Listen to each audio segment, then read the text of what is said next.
Et en fin de compte, on voyait arriver des vagues d'abeilles qui venaient s'attaquer directement aux chevaux et qui les piquaient. C'était impressionnant, quoi. Piqués des centaines de fois.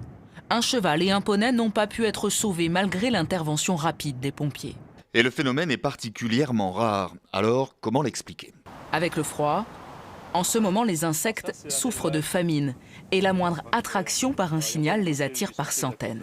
Il semblerait plus logique qu'elle se soit posée sur l'animal pour sucer quelque chose et que l'animal essaie de s'en débarrasser et d'un coup de queue, il aura tapé dessus et là, il pique en masse.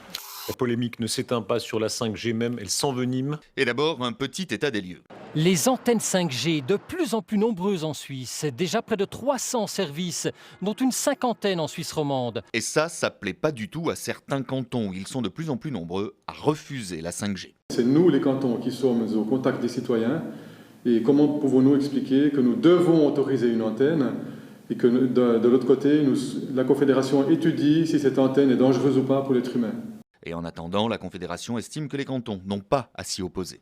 En clair, les concessions ont été vendues, mais Berne ne dira que cet été si la 5G est sûre pour la santé. Voici Oumar Traoré. En octobre 2018, ce Guinéen est envoyé au centre fermé de Votem après un contrôle d'identité en plein match de football. Et le joueur est en situation irrégulière. C'est loin d'être un cas isolé en Belgique. En Europe, il y aurait près de 20 000 joueurs de football en situation illégale. En Belgique, il serait au moins 600. Et tout ça grâce à un tour de passe-passe. En quelques clics, nous faisons passer un joueur étranger pour un joueur belge. Il suffit d'une photo, d'une carte d'identité, sauf que celle-ci n'est pas systématiquement contrôlée. Aidez-nous s'il vous plaît, nous avons besoin